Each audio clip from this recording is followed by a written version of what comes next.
Assalamu alaikum, I'm Aisha and you're watching Samaa News. Here are today's headlines.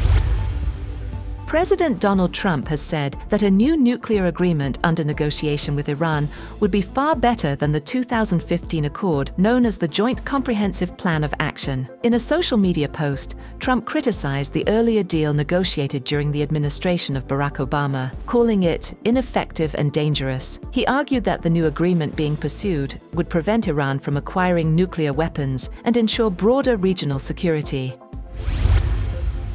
Iran says it is considering attending possible peace talks with the United States in Pakistan, but no final decision has been made. A senior Iranian official said that Tehran is positively reviewing the proposal as Pakistan pushes to end a U.S. blockade, seen as a key hurdle to Iran joining the talks. Iran has ruled out immediate participation in a new round of negotiations with the United States. At a press briefing, Iranian Foreign Ministry spokesperson Esmail Baqai said Tehran currently has no plans to join a second round of talks with the US. He cited Washington's unrealistic demands and constantly shifting positions as major obstacles to diplomacy, adding that the US is not learning its lessons and is not serious about negotiations. Baqai accused the United States of violating the ceasefire from the very beginning of its implementation. He said Iran had informed Pakistan, acting as a mediator, about these violations, particularly highlighting the continuation of the US naval blockade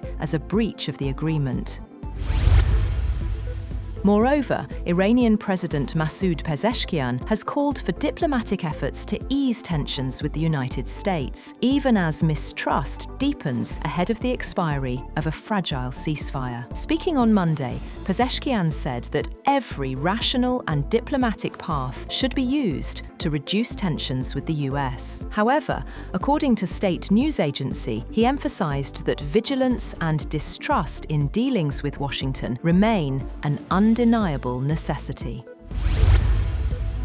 Concerns have grown that the ceasefire between the United States and Iran might not hold after the US said it had seized an Iranian cargo ship that tried to run its blockade. The US military said it fired on an Iranian-flagged cargo ship headed towards Iran's Bandar Abbas port after a 6-hour standoff, disabling its engines. US Central Command said Marines then rappelled from helicopters onto the vessel. President Trump wrote on social media that they have full custody of the ship, while Iran's military said the ship had been travelling from China. A military spokesperson warned that the Iranian armed forces would soon respond and retaliate against this armed piracy by the US military.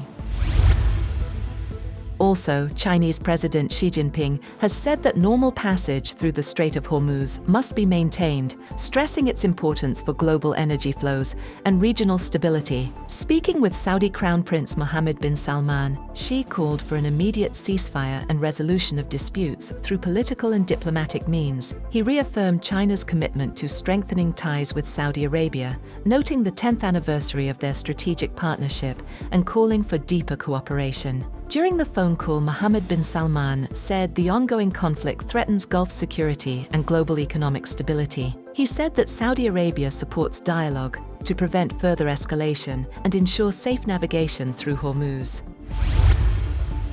President Donald Trump says Israel did not persuade him to strike Iran, rejecting reports that Prime Minister Netanyahu influenced his decision. In a social media post, Trump said his stance was driven by Iran's nuclear ambitions and the October 7th attacks. Meanwhile, Joseph Aoun has said that Lebanon's negotiations with Israel are separate from the Iran issue, stressing the talks focus solely on bilateral matters. In a statement, Aoun said that at Lebanon's request, the intervention of Donald Trump helped pave the way for a ceasefire and negotiations. He added that contacts with Washington continue to maintain the truce. Aoun said former Ambassador Simon Karam will lead Lebanon's delegation in talks with Israel. Japan has downgraded tsunami alerts after a powerful 7.7 magnitude earthquake struck off the northern coast. Officials say the immediate threat has eased, but warned the risk of a possible megaquake is slightly higher. Prime Minister Sanai Takaichi has asked people in the affected areas to be prepared to evacuate immediately and always carry emergency supplies for about a week.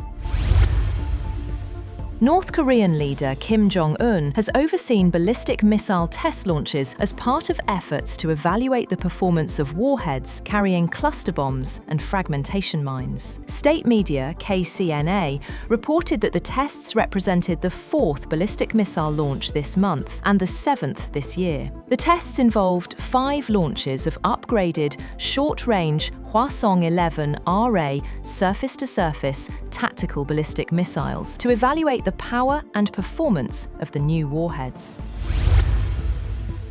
Oil prices have jumped more than 5% on fears that the ceasefire between the United States and Iran could collapse after the US seized an Iranian cargo ship while traffic through the Strait of Hormuz stayed largely halted. Brent crude futures advanced $5.08, or 5.62% to $95.46 a barrel, and US West Texas Intermediate was at $88.86 a barrel, up $5.01 or 5.97%. That's all for now. For more updates, visit www.samaa.tv.